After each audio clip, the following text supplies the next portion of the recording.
Nama saya Adi Budaya, nama budaya. Halo semuanya, perkenalkan nama aku Fiona Angelin dengan nomor NPM 2141174 dari kelas 1 BUMH. Materi yang hari ini akan saya jelaskan yaitu mengenai meditasi. Meditasi atau bawana berarti pengembangan dan pembersihan batin. Meditasi dapat diartikan sebagai pemusatan pikiran pada suatu objek. Meditasi terdiri dari dua, yaitu meditasi yang benar atau sama samadhi, yaitu pemusatan pikiran pada objek yang dapat menghilangkan kekotoran batin saat pikiran bersatu dengan bentuk-bentuk karma yang baik. Yang kedua, meditasi yang salah, yaitu micca samadhi, adalah pemusatan pikiran pada objek yang dapat menimbulkan kekotoran batin saat pikiran bersatu dengan bentuk-bentuk karma yang tidak baik. Ada dua macam meditasi dalam agama Buddha. Yang pertama, samatha bawana, yaitu pengembangan batin dengan konsentrasi yang kuat pada objek untuk memperoleh ketenangan batin. Contohnya yaitu napas. Objek yang dipakai dalam samatha bawana ada 40 macam. Objek-objek itu adalah 10 kasina, 10 asubha, 10 anusati, 4 apamanya, 1 aha para patikulasanya, 1 catudatu watana, dan 4 arupa. Dalam melaksanakan samatha bawana, pada umumnya orang yang bermeditasi sering mendapat gangguan atau halangan atau rintangan, yaitu 5 niwarana dan 10 paliboda. Yang kedua yaitu vipassana bawana adalah pengembangan batin untuk mencapai pandangan terang. Pandangan terang merupakan kondisi batin yang bersih dari kekotoran batin yang menyebabkan seseorang terlahir kembali. Objek yang dipakai dalam vipassana bawana adalah nama dan rupa atau batin dan materi, atau 4 satipatthana. Dalam melaksanakan vipassana bawana, terdapat pula rintangan-rintangan yang dapat menghambat perkembangan pandangan terang, yang disebut 10 vipassanupakkhilesa. Ada banyak sekali manfaat meditasi. Yang pertama, menjadikan relaksasi bagi orang sibuk. Yang kedua, mengatasi kebingungan. Yang ketiga, mengatasi persoalan. Yang keempat, mendapatkan kepercayaan terhadap diri. Yang kelima, mengatasi rasa takut dan ragu. Yang keenam, menumbuhkan rasa puas dalam batin.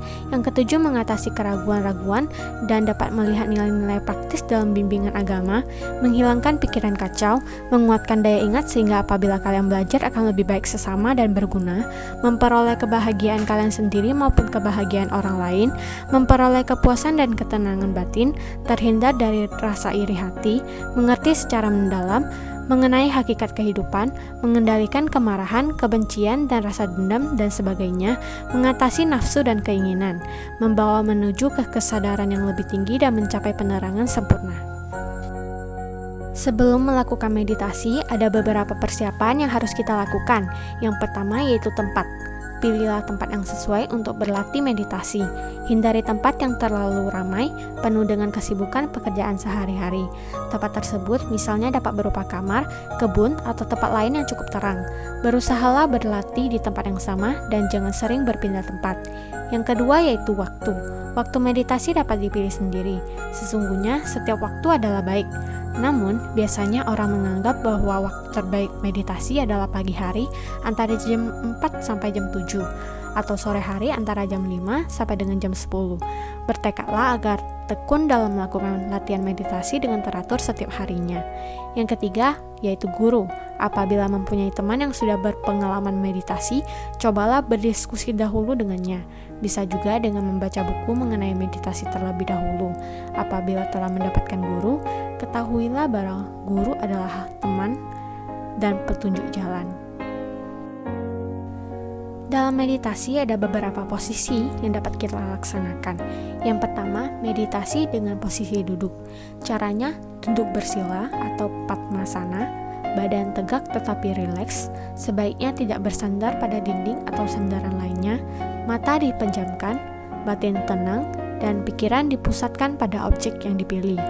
Yang kedua, meditasi dengan posisi berdiri.